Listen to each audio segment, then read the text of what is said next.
Natukom l-Odwa tajba. Din hija xandira diretta mis-Santwarju Nazzjonali tal-Madonna ta' Pinu fl-Arb Għawdex. Illum Sibt il-Għid filgħodu. Il-Knisja tinsab fis-skiet f'atteġġjament ta' stennija u tama għal qawmien tal-Mulej.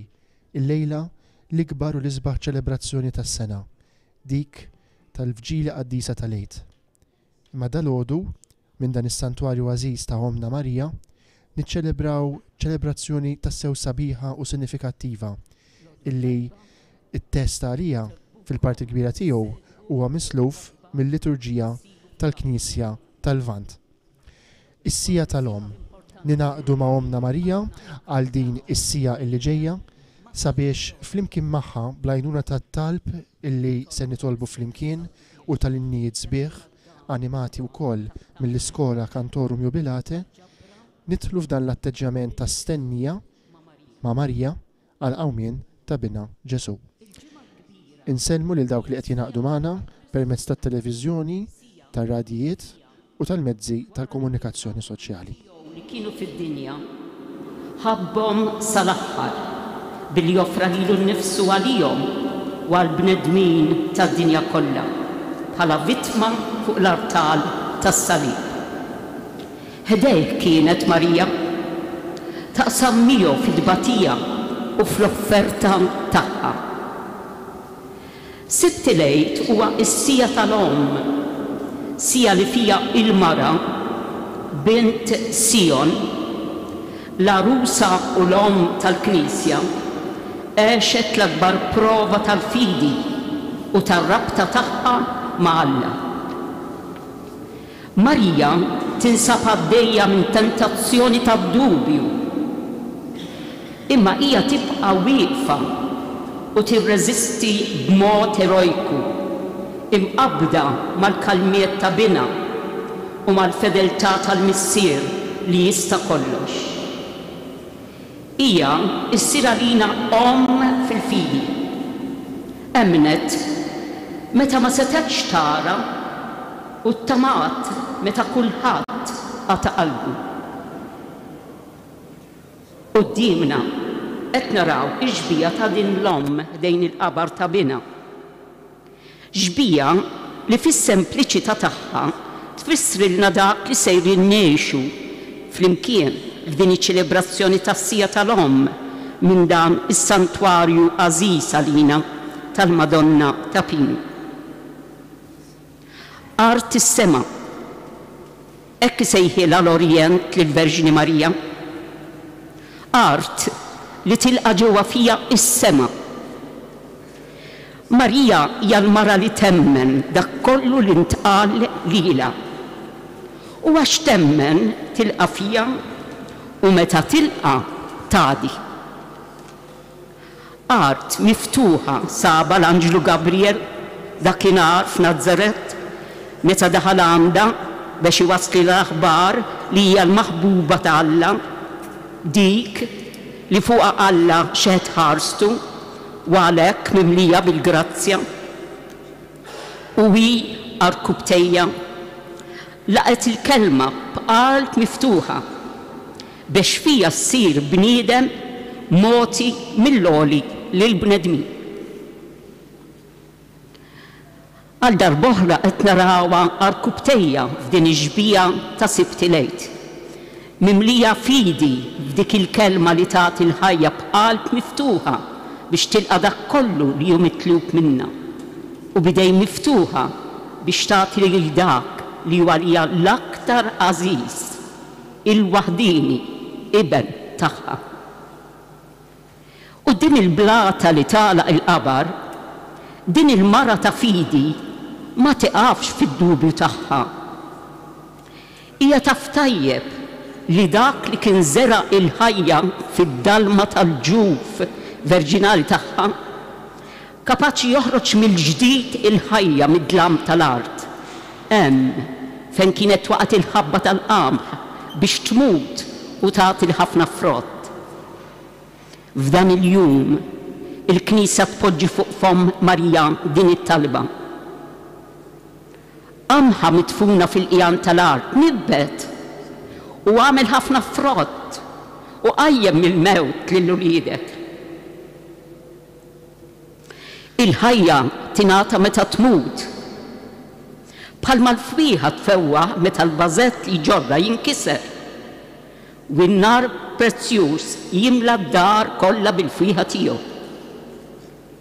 Din il-mara imlibsa bid-dmuħ tagħha fil-bjuda tal-għejd u maħsula fid-demm tal-martirju tal-ħaruf li tiegħu jissieħba tinsab hawn ma' ġenb il-qabar bil-mużbieħ tal-fidi mixgħul, waqt li għal dak li jqum għal ħajja tħejji l-palma tar-rebħa, il-fera li ġorru dawk li għaddew mill-mewt għal ħajja. U għalhekk fis-skiet ta' dan il-jum Marija, il-mara tal-fidi, f'isem il-Knisja tisab u titlob fit-texejja fost il-ħajjim u lej biex teħles minn din l-istennija lil dik li ma tifsirx budita meta nislitek. Għalhekk f'dan il-jum il-Knisja kollha tinġabar fil-qalb tagħha ta' il-lejt il-kbir jgħaddi mill-qalb ta' Marija li f'isem il-Knisja mifdija bid-demm ta' Kristu tistenna ħerqana ir-ritorn tal-arus. Tistenna fidi u tama seb il-qawmien. Nqumu bil-wieqfa biex nilqgħu lill-eċċellenza tiegħu u l-ċelebranti ħalli nagħtu bidu għal din iċ-ċelebrazzjoni.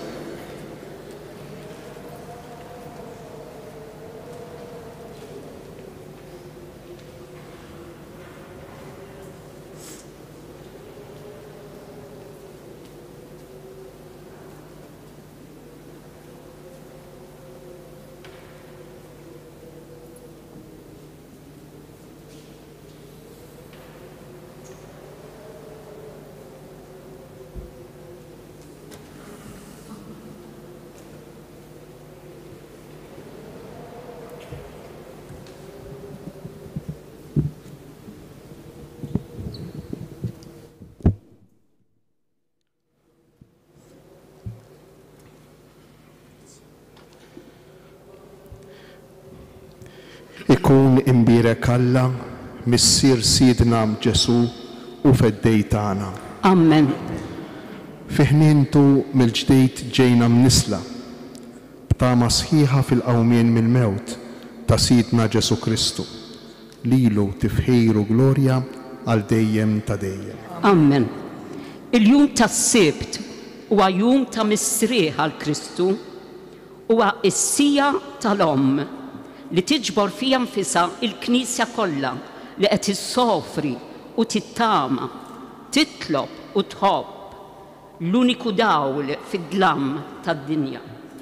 Fjamma ċkejkna tħeġġeġ fil-qlub għaliex ġiet nieqsa l-fidi tal-apostli, tad-dixxipli u tan-nisa fil-qawmien mill-mewt tal-imgħallem tagħhom. Il-koll ninsabu miġbura fil-persuna ta' Marija u biex nistgħu ngħixu magħha din is-sija tal-fidi tagħna, ejjew nitolbu lil Alla jaħsel bnubietna fid-demm ta' Kristu u jqawwi fina it-tama fil-fidwa li huwa sejjer jagħtina. Missier Qaddejs, int li maħlix lil-ibnek il-waħdieni mill-passjoni u l-mewt biex jasal għal-qawmien. Lanqas list lill-ommu l-għażiża mill-abbies tad-tbatija mit-turment tal-prova. Ħajkollok ħnina minna, mulej ħnina. Mulej ħnina.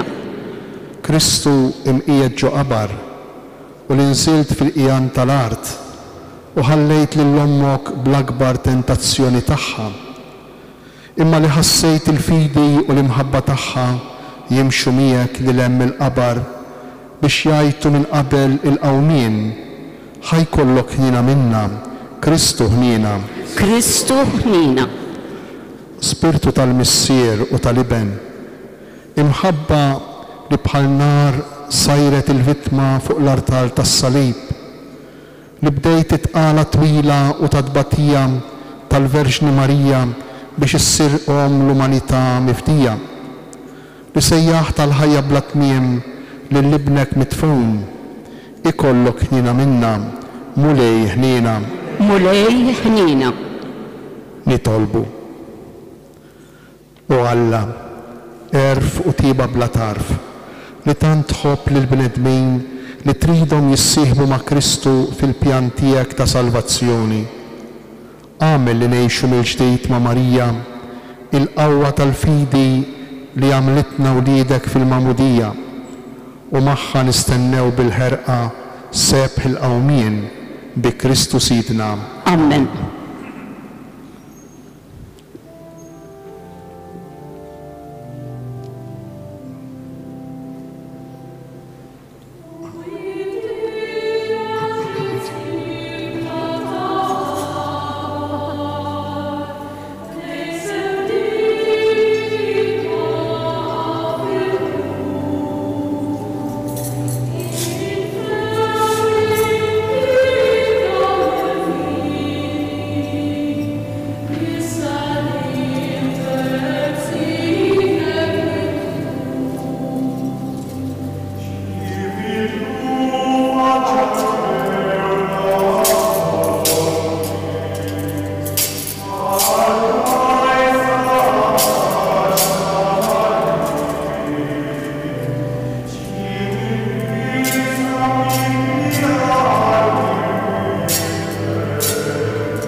Il-liturġija Bizantina ta' Sibt Lejt tieħu xi vrus mis-Salm 118 u talternawhom b'antifoni. Dan is-salm juri l-ubidjenza bla kundizzjoni tal-iben u ta' Ommu Marija għar-rieda tal-missier.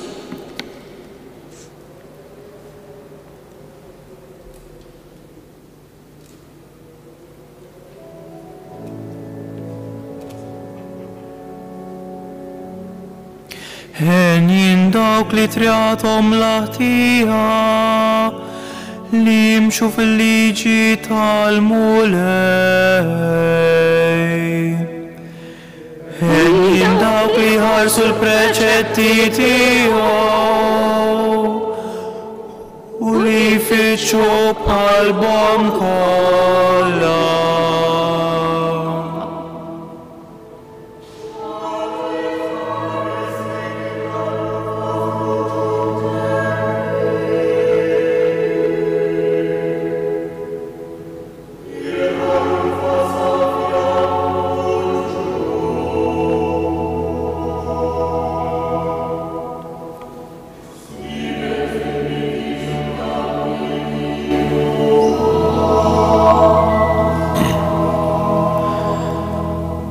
Ħajżom sħiħ il-mixi tiegħi fil-ħarsin tal-kmandamenti tiegħek.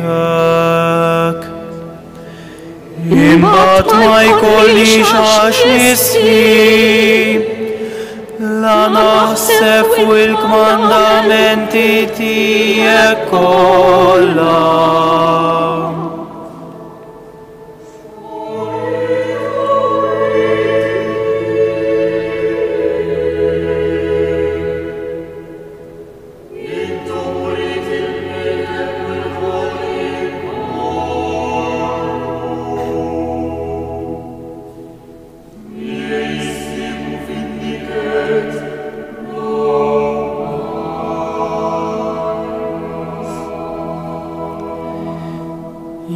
Zammejt kelmtek f'qalbi biex ma nidneb qatt kontrik. Imbirek int mulej għallimni l-kmandamenti tiegħek.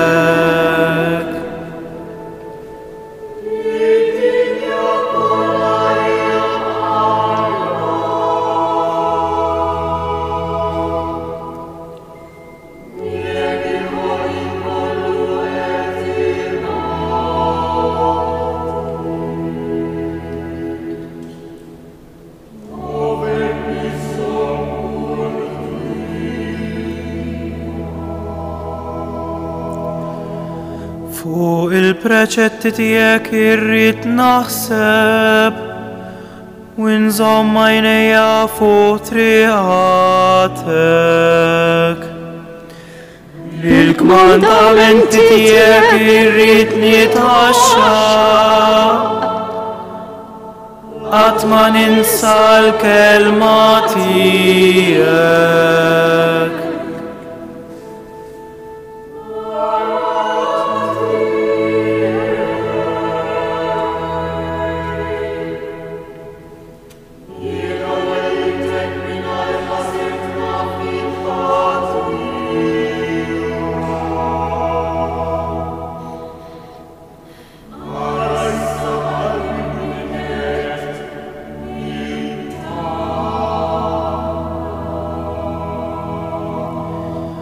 Kunt wajjeb mal-qaddejja tiegħek, għatini li ngħix u nħares il-kelma tiegħek. Iftaħ li għajnejja biex nara l-ġubiet tal-liġi tiegħek.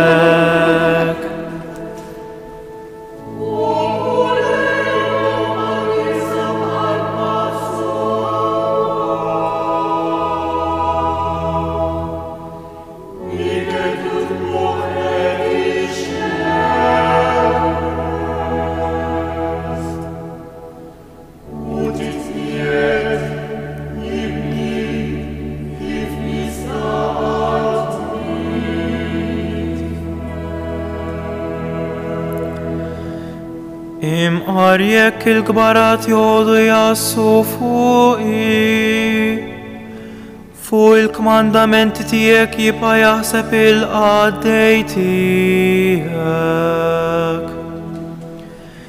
Il-preċetti tijek u malaxħatijek, u ma jatun il-parir tajjeb.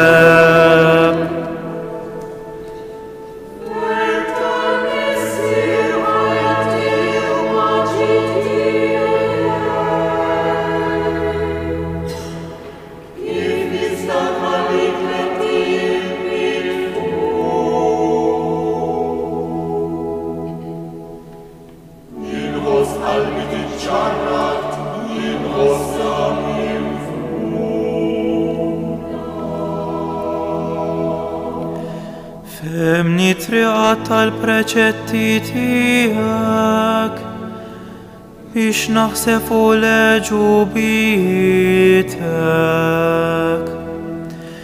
Jiena fnejt bin-niket,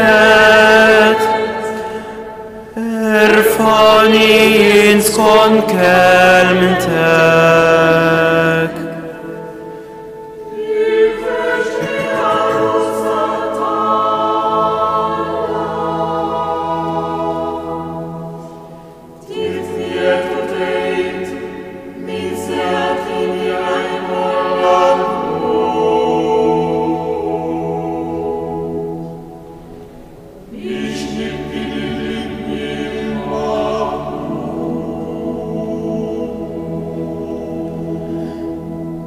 Mixħuta fit-trapi ruħi, jini skont kelmtek. Triqati u rejtek u intu weġibtni, għallimni l-kmandamenti tijek.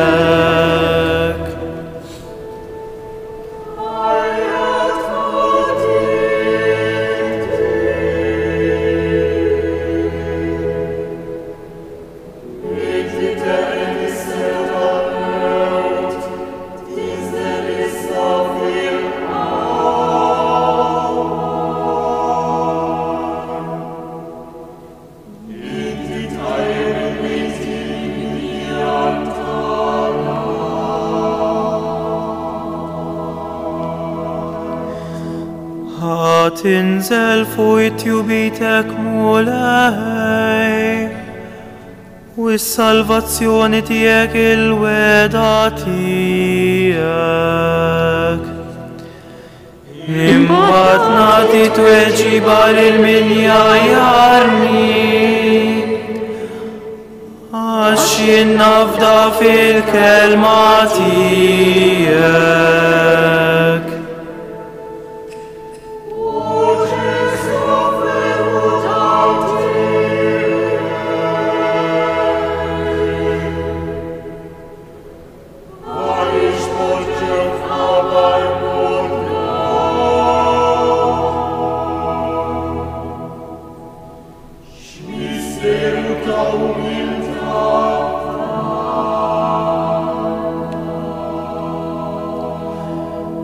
Unkun bla xkil fil-mixi tijaj, għax jien nfittex il-preċetti tijak.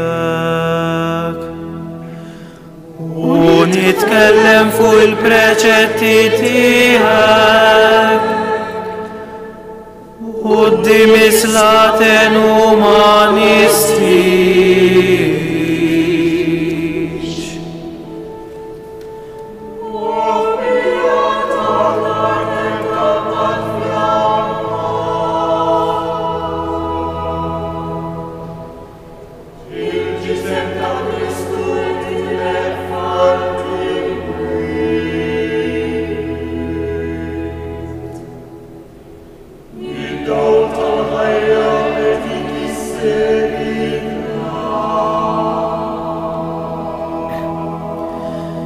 Jiddiku bija l-gburin għall-aħħar, imma jien ma nitbieċ mill-liġi tiegħek. Niftakar fid-digriti tiegħek ta' dari, fihom u lejla nsib il-faraġġ tiegħek.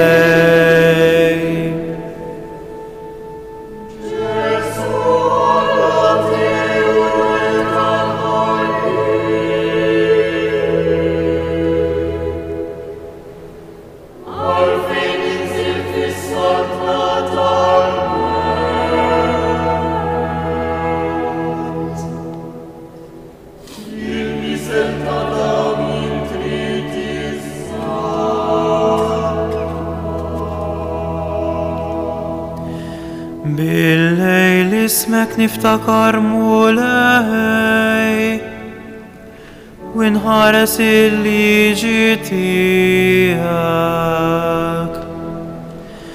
Din il-barka li messet li nħares il-preċetti tiegħek.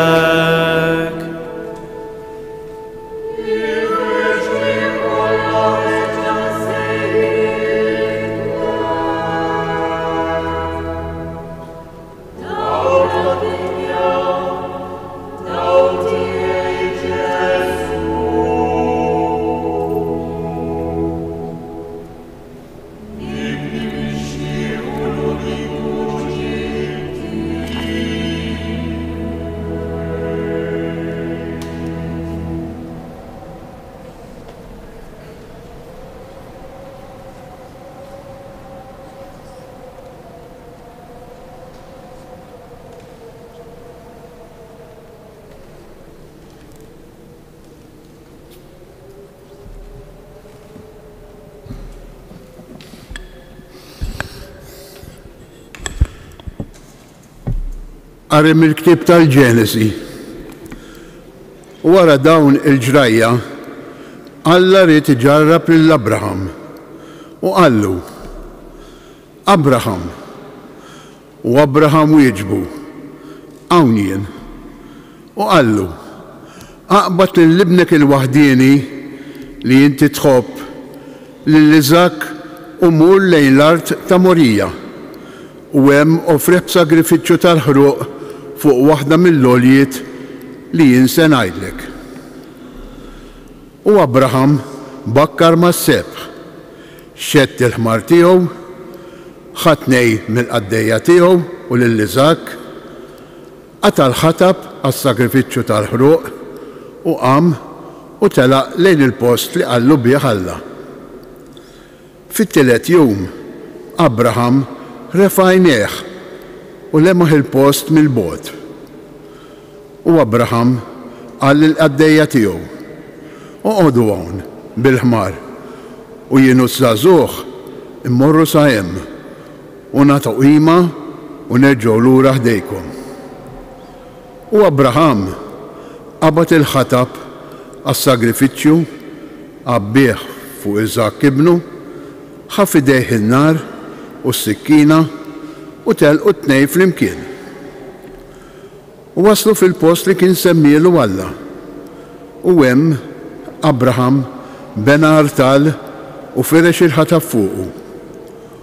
U rabat lill-ibnu Iżak u qiegħdu fuq l-artal fuq il-ħatab. U Abraham mett idu u qabad is-sikkina biex joqtol lill-ibnu. U sejjaħlu l-anġlu tal-mulej mis-smewiet u qallu: Abraham, Abraham. U dan wieġbu: hawn jien. U qallu: la tmitx idek fuq iż-żagħżugħ u tagħmillu ebda ħsara għax issa naf li inti tibża minn Alla u ma tċaħħadnix minn ibnek il-waħdieni. U għat-tieni darba l-anġlu tal-mulej sejjaħ lil Abraham mis-smewiet u qallu: naħlef fuq ruħi, kelma tal-mulej, la darba int għamilt ħaġa bħal din u ma ċaħħadnix minn ibnek il-waħdieni, jien imbirkek żgur u nkattahellek sewwa lil nislek bħal kwikeb tas-sema u bħal ramel f'xatt il-baħar u nislek għatjiret bwieb li dewwa tiegħu u jitbirku b'nislek il-ġus kollha tal-art tal-li smajt minn kelmti. Il-kelma tal-mulej. Nroddu ħaj lill-Alla, nqogħdu mumenti ta' skiet. Smajna hemmhekk dik is-silta, l-ewwel silta tal-qari fiċ-ċelebrazzjoni ta' dalodu mill-ktieb tal-Ġenesi, is-sejħa li ssir lil Abram sabiex juri lotja sħiħa tal-ħajja tiegħu u ta' ibnu nnifsu lill-Alla. Meta jien verġni u littek ma kontx naf bit-tbatija. Issa Alla tiegħi narak mejjed sejf jinfidli qalbi. Għażis ibni u bil-ferħ fawwarni. Glorja lill-Missier u lill-Liben u lill-Ispirtu Santu. Għażis ibni u bil-ferħ fawwarni. Kif kien mill-bidu issa u dejjem u jibqal dejjem ta' dejjem ammin. Għażis ibni u bil-ferħ fawwarni. Nodu bil-qiegħda.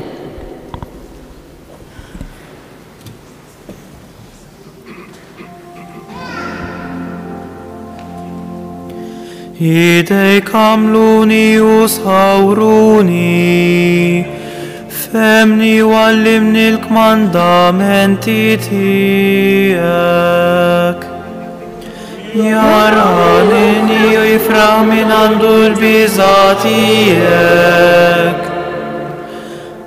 Għax jiena tamajt fil-kelma tijak.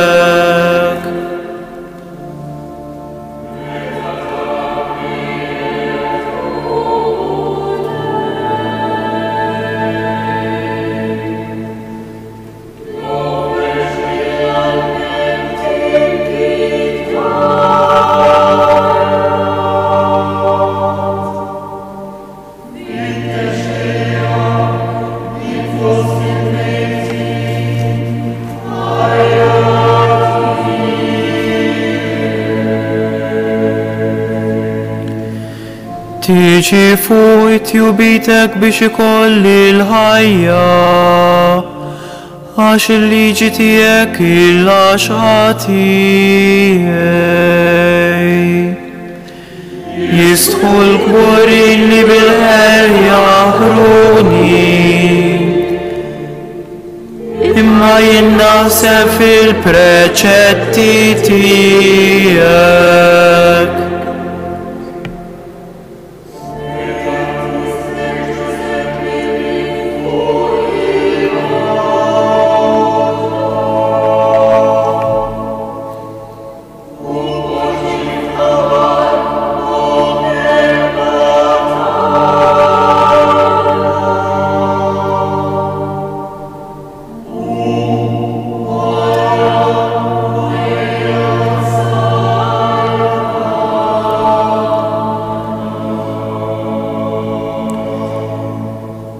Jinfena bix-xewwa tas-salvazzjoni tiegħek, jien nittama fil-kelma tiegħek.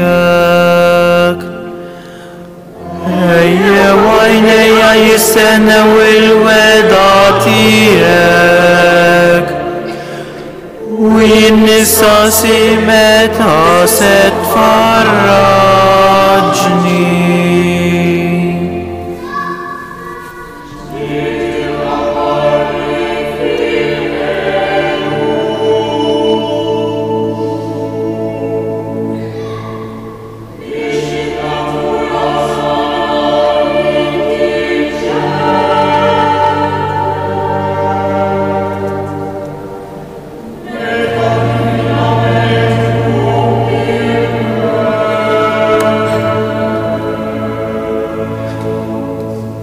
ħafru l-gburin ħofra għalija, għal dawk li ma jimxu skont il-liġi tiegħek. Sewwa u għanni il-mandamenti tijek kolla. Enniet meta bil-eri ħabtuni.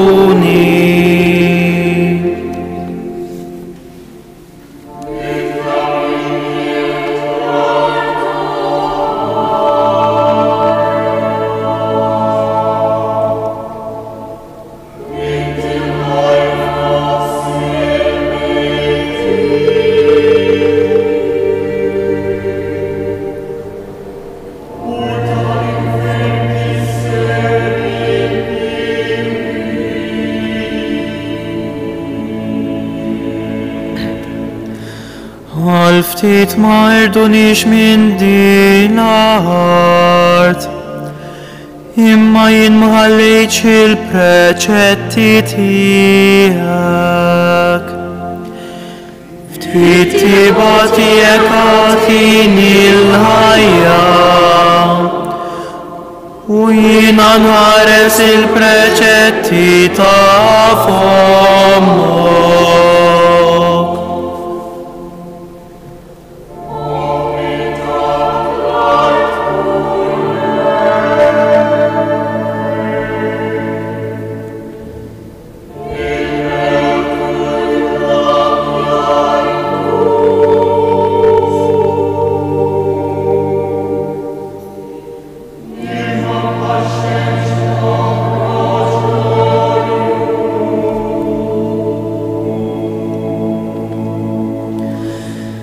Ninsab imniket għall-aħħar mulej,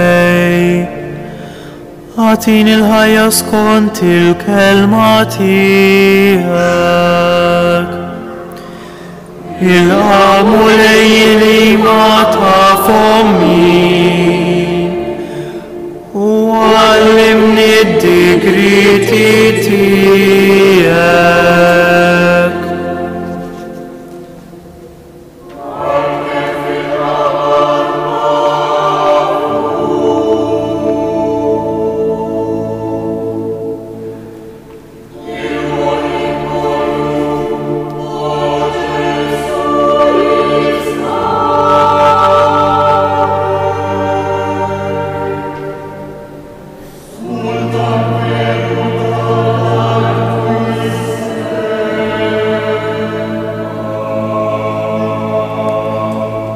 Dbedu minn jintom nis ħżina biex inħares il-kmandamenti ta' Allah. Zomni skont il-weda tiegħek biex nibqaj, talix bla tematta matijek.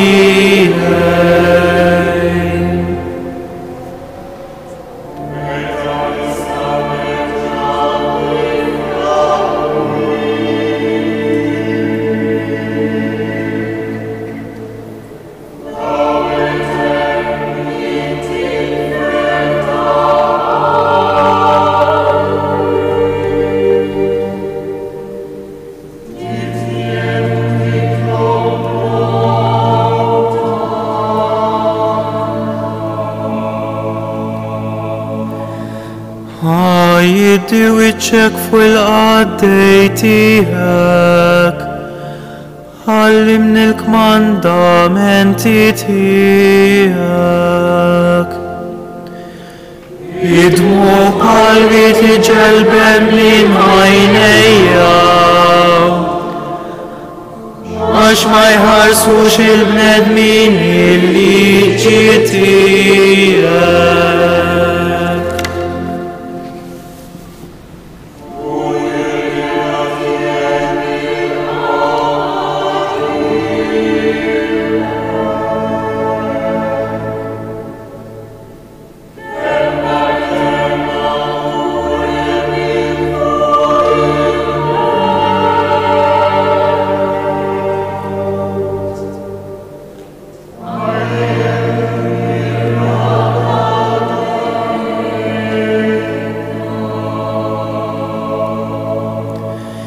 tifnin il-ħeġġa tiegħi għax insew kemm tek l-dawwa tiegħi. Il-weda tiegħek jien ippruvajtha għax iħobba l-qaddej tiegħek.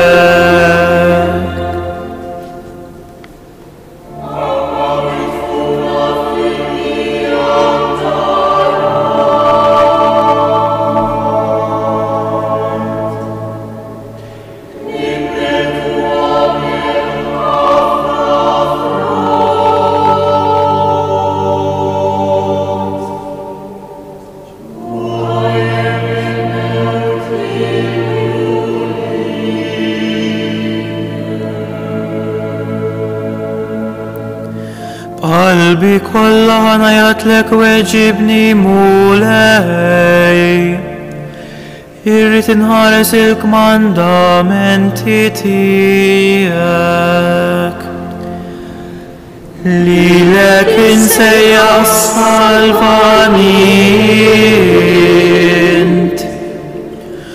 u nħares il-preċetti tiegħek.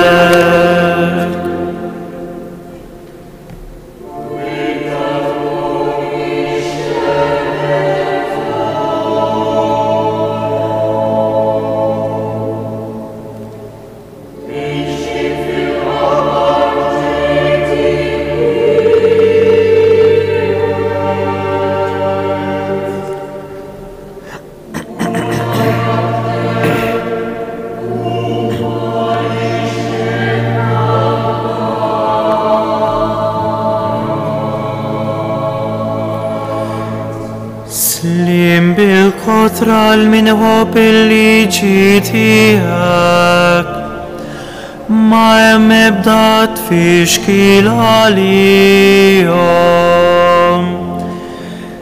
Nistenna s-salvazzjoni tiegħek mulej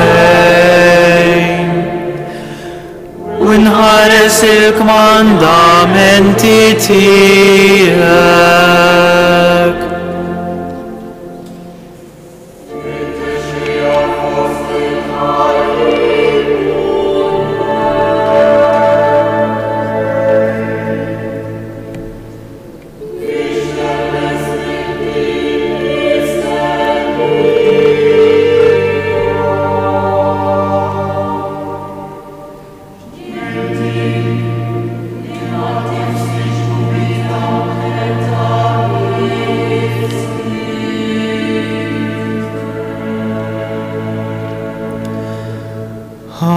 Tasal qudiemek mulej l-għajta tiegħi, għatini d-den skont il-kelma tiegħek.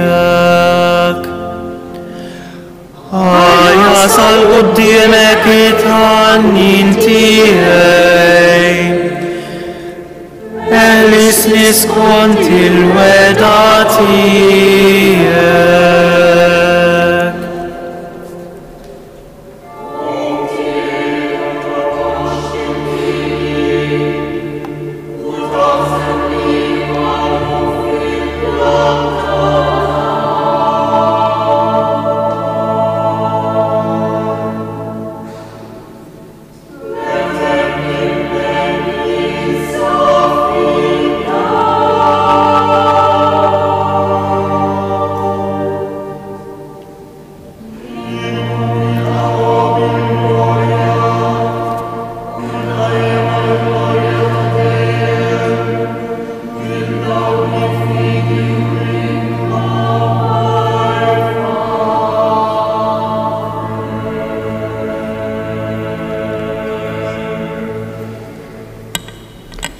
Nqumu bil-wieqfa biex nilqgħu il-bxara tajba li turina sa fejn twassal l-imħabba ta' Kristu għalina.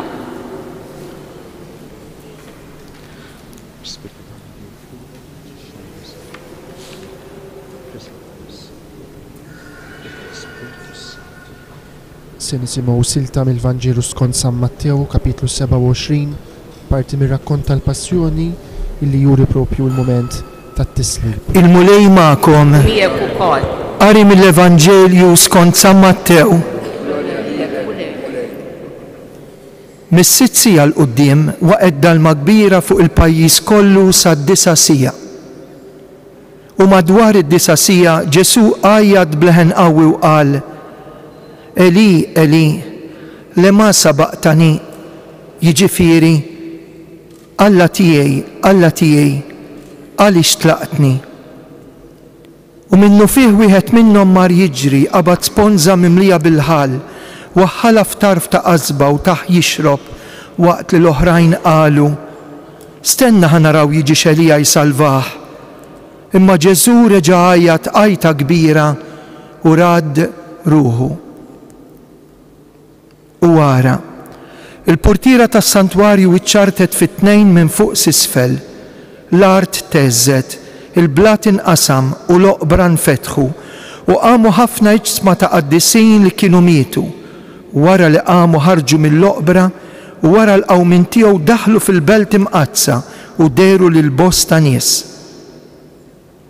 Iċ-ċenturjun u dawk li kienu miegħu qassa ta' Ġesu kif raw l-art titeżżes u jiġri dan kollu mtlew biża li ma bħalu u qalu: Dan kien tassew binalla.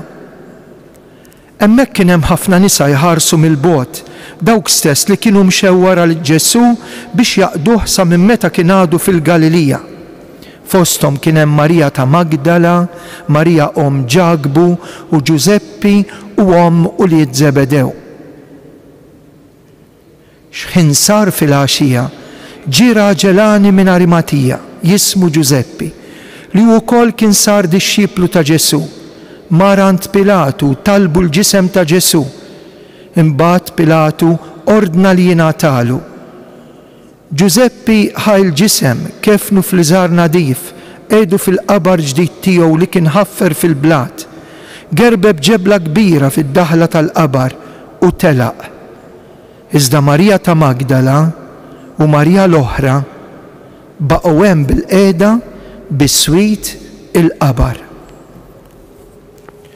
Il-kelma tal-mulej. Tifħir lilek Kristu, nibqgħu bil-wieqfa.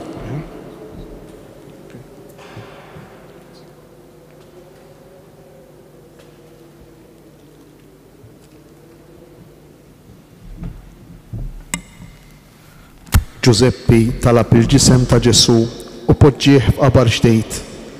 Kellu joħroġ mill-qabar bħalma ħareġ mill-ġuf verġni tal-om. Urina, jawom lill-libnek imqajjem mill-mewt. Glorja lill-Missier u lill-Liben u lill-Ispirtu Santu. Kif kien mill-bidu, issa u dejjem, u jibqa' dejjem ta' dejjem. Amen. Nqogħdu bil-qiegħda.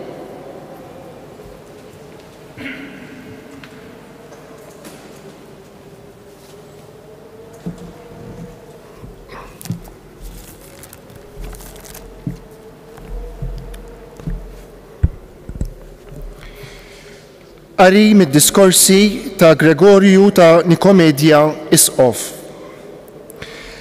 Ser nitkellmu dwar il-preżenza tal-om kuraġġjuża fuq il-qabar ta' Bina. Fil-fatt, meta l-oħrajn kollha telqu lejn darhom, hi biss l-om mimlija bin-nar tal-imħabba u b'fidi u kuraġġ sodi baqgħet ħdejn il-qabar. Insiet l-ikel u l-irqat u bdiet idduq il-benna tal-qawmien. Għalhekk l-om kienet xut ta' dak li ġara qabel il-qawmien. Hi bisrat it-terremot ħelu u ta' faraġ li qajjem il-mejtin ta' snin qabel u raqqat lill-assisa li kienu mal-qabar. Għalhekk naħseb li lila l-ewwel li ngħatat l-aħbar tal-qawmien. Fil-fatt, bħalma ferħet fl-inkarnazzjoni, hekk qabżet bil-ferħ għad-dera u d-dawl ta' Bina imqajjem mill-mewt. Kienet l-om, lila kienu fdati il-misteri tal-inkarnazzjoni. Issa lila biss il-mulej wera reġubijiet tal-qawmien. Lila għarrafa aktar milli għarraf lill-apostli u lin-nisa twajba aktar milli setgħu jifhmu l-anġli. Għalhekk malajr u qabel kulħadd iddawlet bid-dija ferriħa tal-qawmien. Jixraq għalhekk f'dan il-jum ta' ferħ nibdew nannu r-ratta ħajr li hija nniet ħdejn il-qabar. Hija fil-fatt għaddiet fil-ġabra anterjuri iż-żmien ta' qabel il-qawmien waqt li terġa' ġġib quddiem għajnejha u timmedita dan il-misteru kbir. Kienet titkellem ma' dak li kien wettaq il-pjan divin u fiskiet kienet tgħidlu: Mulej, fin-natura tiegħek ta' Alla inti la tista' tbati u laqqas tmut, imma bħala bniedem batejt fin-natura tagħna. Issa tinsab fil-ġuf tal-art, int li ma tħallix id-dar tal-missier. Id-dinja kollha ma tistax tesa' id-divinità tiegħek waqt li qabar qed jalaq lil ġismek. Jilqgħuk ferriħa l-erwieħ tal-ġusti, banjiet ta' ferħ isejħulek fed-dej. Imdawla mid-dija tiegħek ixandru l-imħabba tiegħek għal bnedmin. Uri lil dawk li jgħixu fid-dinja is-sinjal tar-rebħa tiegħek. Int li għax ma tidirx tinsab kullimkien, uri ruħek fi sbuħija li għandek. Imla l-art kollha bid-dija tal-qawmien tiegħek. Iqa fuq saqajk, int li ma tistax tkun marbut fid-divinità. Stemba għalhekk, int li tasses bla ma torqod matul is-sekli. U ddawrek bit-tifħir il-ġema tal-popli. Biex tidħol għal foqra tiegħek biex ixxerret il-qawwiet ta' kontrik. O xemx tal-ġustizzja, ħoll ir-raġġi tat-twelid ġdid tiegħek.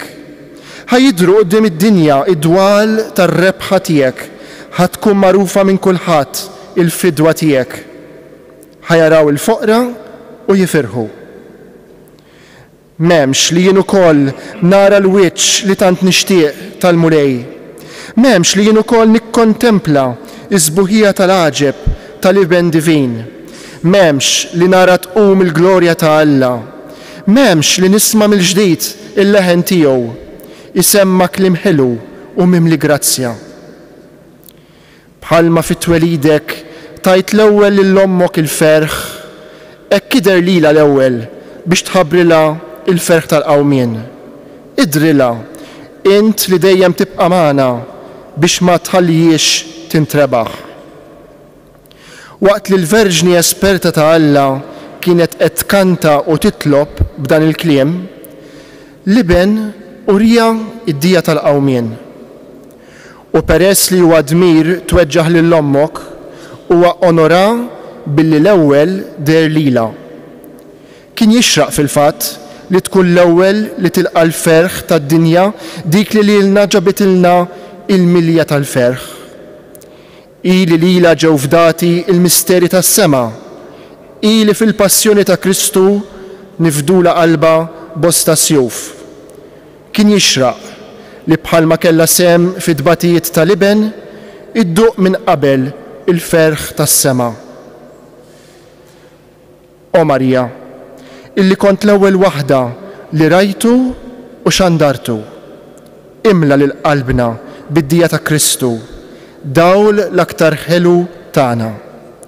Lilu il-glorja, il-ġieħ u r-rattaħajr mal-Missier u mal-Ispirtu Santu, issa u għal dejjem ta' dejjem. Amen.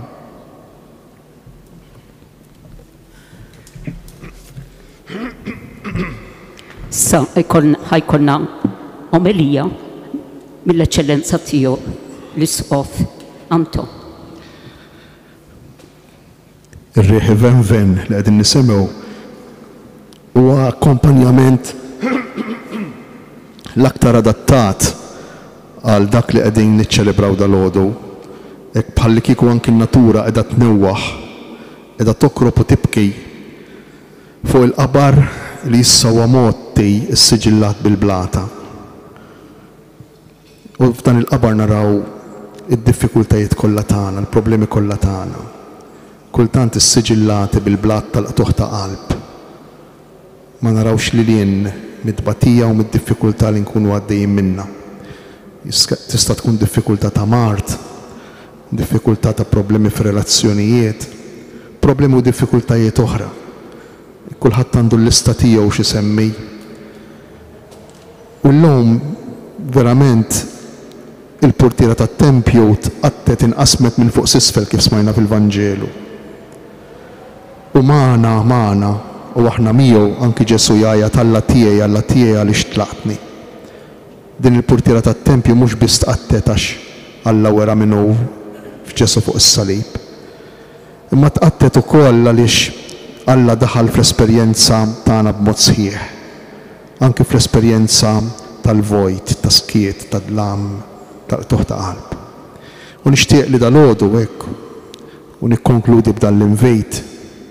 Nixtieq hekk illi niftakru mhux biss fil-batijiet tagħna, mhux biss fil-vojt tagħna, fil-qtuħ ta' qalb tagħna, imma wkoll f'ta' ħafna nies oħrajn. Ħafna nies li għaddejjin mill-gwerer, ħafna nies li qegħdin fil-ħabs, ħafna nies li għaddejjin minn faqar, minn problemi, minn diffikultajiet. Ħafna nies li jgħixu l-problemi l-vojt f'dan is-sens tal-qabar magħluq ta' nuqqas ta' tama. U nitolbu lil Marija qegħdin fid-dar tagħha hawnhekk, li kienet mimlija tama anki fl-ar mument ta' ħajjitha, fil-mument tal-mewt ta' bilha. Nitolbu lil Marija biex tinfet il-blata li tagħti l-qabar tagħna. U li minnu dan il-qabar, li minnej il-qtuħ ta' qalb id-batija li għaddejjin minna. Ejjew nagħmlu hekk minn dan il-mument. Talba qawwija ħirġa mill-qalb biex Marija tagħtina t-tama fin-nuqqas ta' tama tagħna. Biex il-preżenza tagħha ħdejn il-qabar ta' d-batija tagħna jimla lilna lil kull wieħed u lil kull waħda minna bit-tama. U dak li kien swied, dak li kien vojt, dak li kien qtuħ ta' qalb isir talba.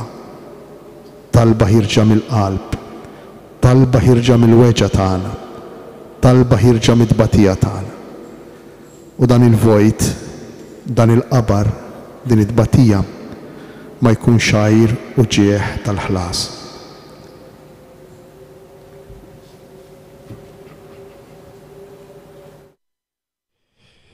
Smajna mek ukoll ir-riflessjoni qasira imma profonda li għamel l-isqof ta' Għawdex Anton Tewma f'din iċ-ċelebrazzjoni tas-sija tal-Om mis-Santwarju ta' Pinu. Issa nkomplu bl-aħħar parti ta' din iċ-ċelebrazzjoni, din il-liturġija sabiħa.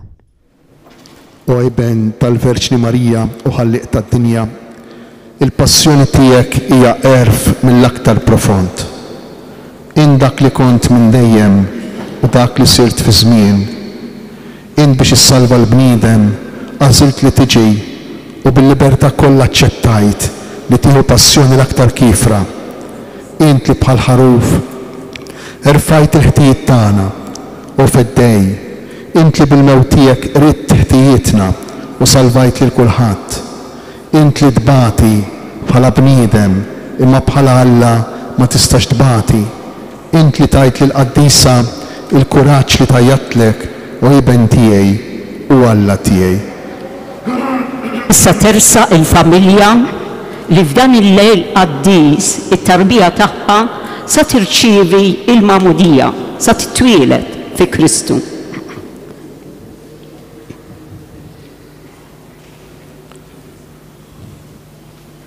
It-tarbija Lukas li se jiġi magħmed il-lejla fil-velja solenni tal-Eid.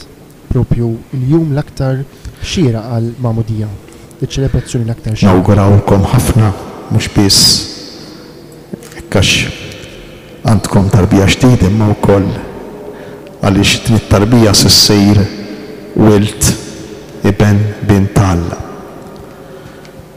Eżis, x'isem tixtiequ tagħtu lit-tarbija tagħkom?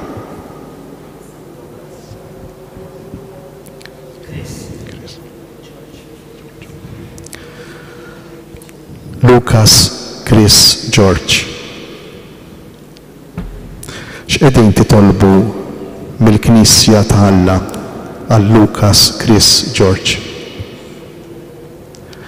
Eżis ġenituri, intom qegħdin hawn titolbu l-magħmudija għat-tarbija tagħkom.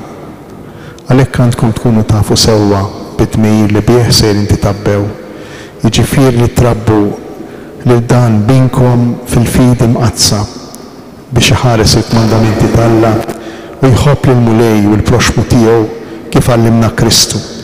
Tafu sewwa b'dan id-dmir li għandkom. U intom eżis parrini, lesti li tgħinu lill-ġenituri ta' Lucas Chris George fil-qadi ta' dmir tagħhom. Lucas Chris George, din ix-xirka nisranija tilqek fi ħdana b'ferħ kbir. Bisem din ix-xirka jien se nimmarkak bis-sinjal tas-salib u warajja l-ġenituri u l-parrini tiegħek ukoll se jimmarkawk bl-istess sinjal ta' Kristu, is-Salvatur tagħna.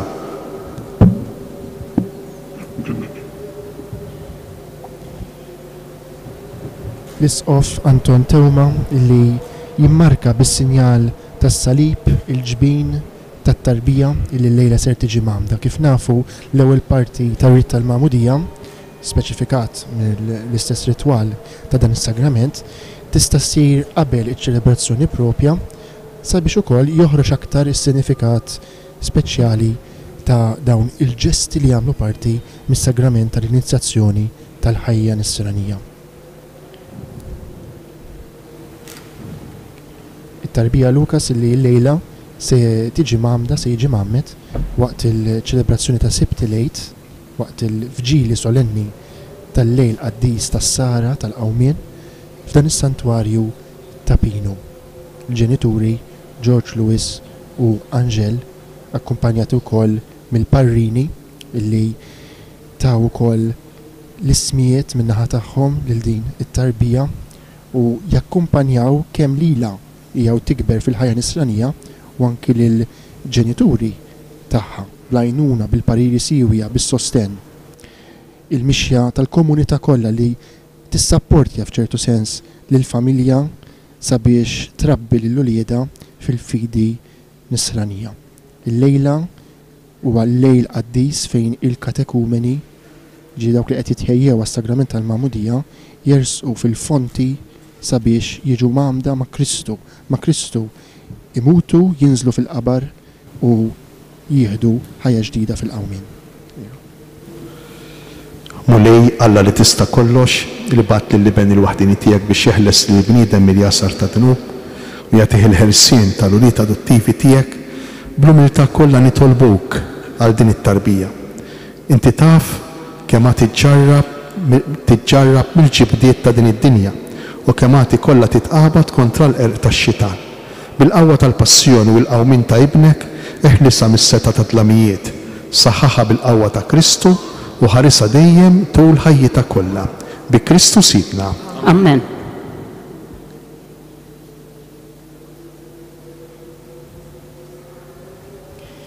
Kien propju nar ħamis ix-xirka filgħodu fil-quddisa ta' tberik ta' żjud fil-katedrali ġew imbirka iż-żjud il-ġodda fosthom dak tal-katekumeni li jintuża f'dan is-sagrament u li għadna rajna l-isqof f'dan il-jum il-wiċċ il-fom ta' din it-tarbija. Biex għada kmini ma' s-sebħ imorru jidil kull ġisemmejjet ta' Ġesu.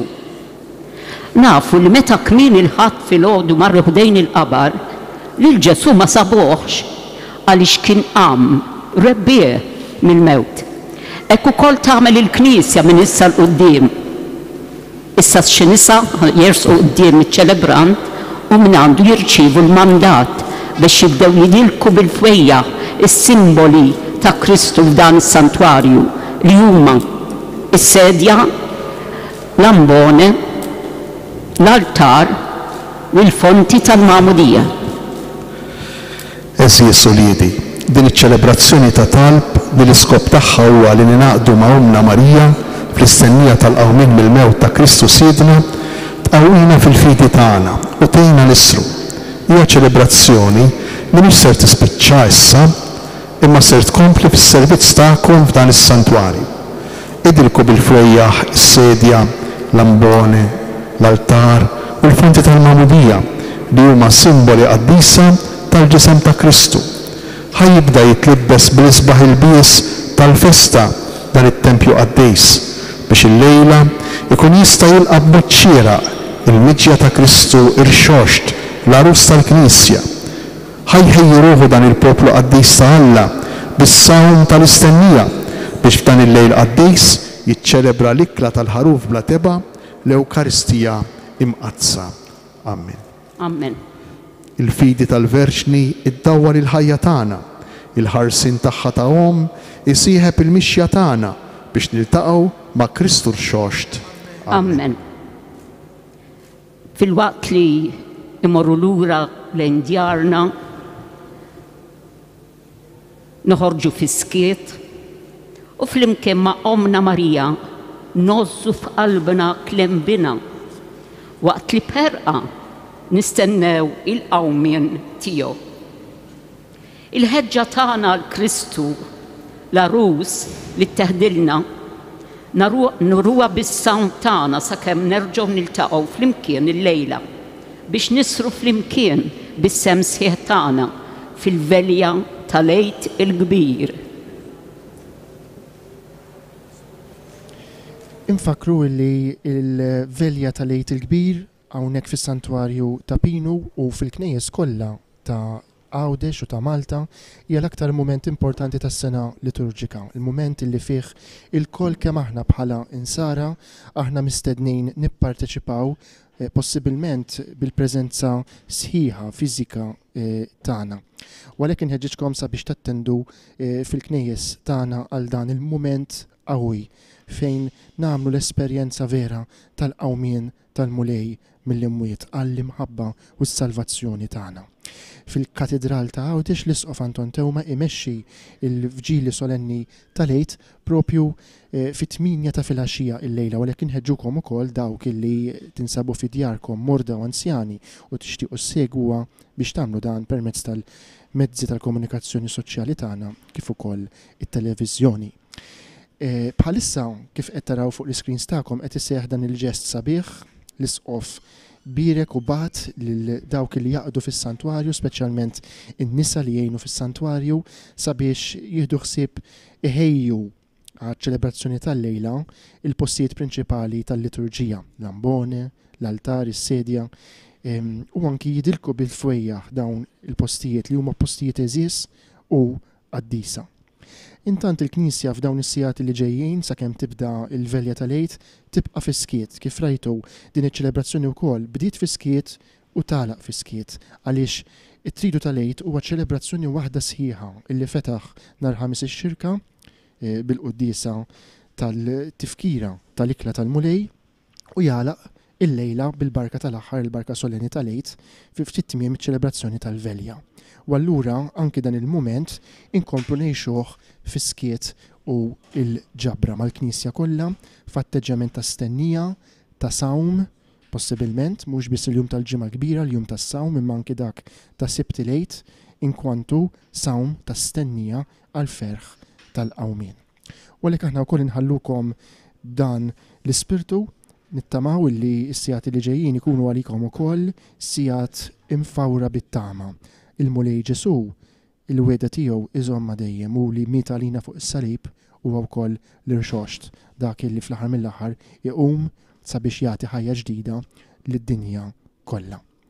Għalhekk waqt li nsellmulkom nħallukom dawn ix-xeni li qed taraw qudiemkom mis-santwarju ta' Pinu u minn qalbna minn issa nixtiequlkom lejt it-tajjeb.